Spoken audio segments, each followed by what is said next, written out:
Hello, this is Sarah Del Toro, and I am here with Gabby Reynoso and Maria Gonzalez, and we are going to give you some updates about your EL students. And I'm going to throw it over to Gabby, and she's going to explain what we're going to get into today in this video.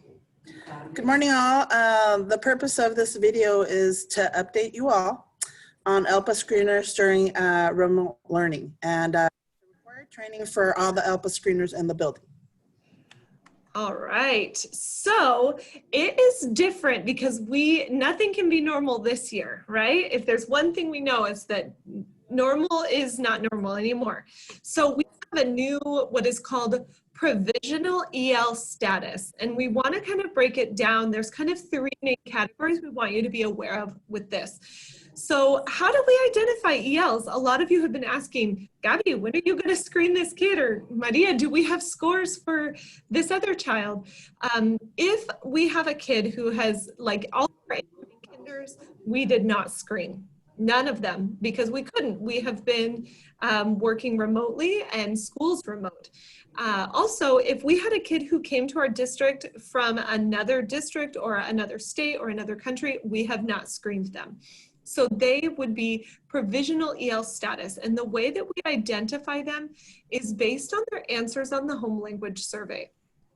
If they answered any language other than English or English/Spanish, a lot of people do languages, then we would identify them provisionally, and they must be provided English language development services within 10 days of starting remote learning.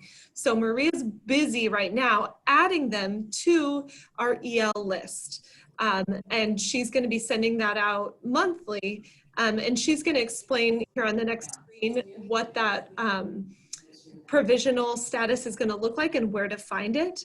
And then as far as testing goes, it's kind of a different rule.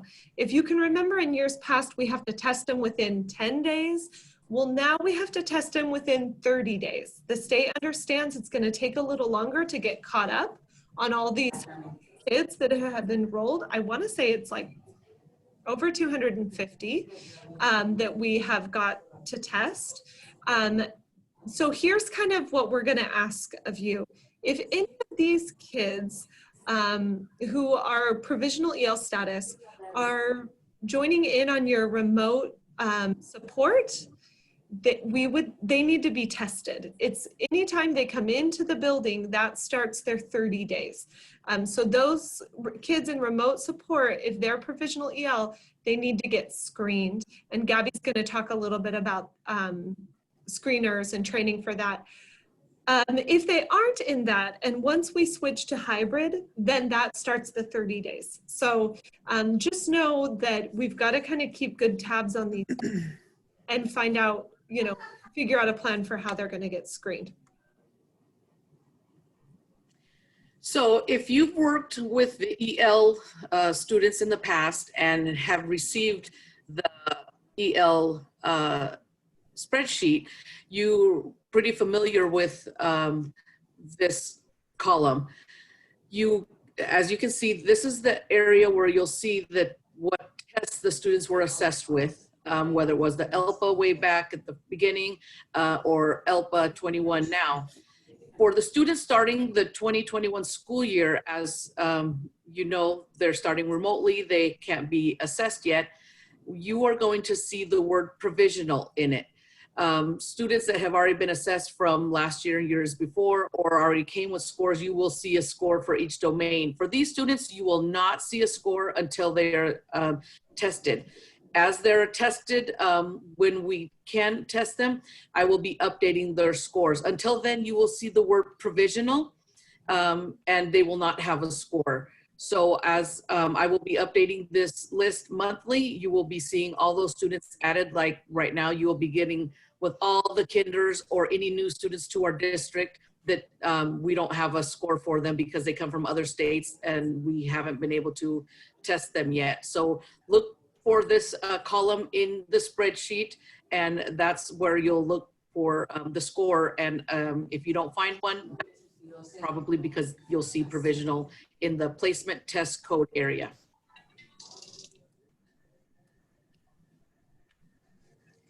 And if you do have any questions, don't hesitate contacting myself, Gabby Reynoso. You could find me on email or my extension 6615.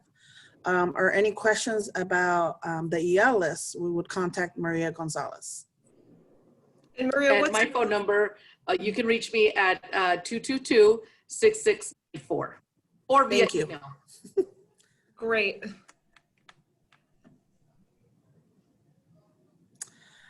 So then we also want to encourage you to do the ELPA screener training. This is a requirement for all of those that are screeners every year. Best time to do it at the beginning of the year. Just kind of set maybe 45 minutes of your day to go ahead and get that taken care of. And once again, it might not be clear to you really if this is your first time doing the screener. So please give me a call. We could run through and do a little shadow of what a test would be like when you have an actual student. So yeah, so we're here to help. Also, look for a video on accessing and utilizing your EL student list. We will also be creating that for you to also help you understand the list and how to work with your students with the information. Thanks, guys. Don't forget, we're always here to help. And thank you for all the hard work. Thank you.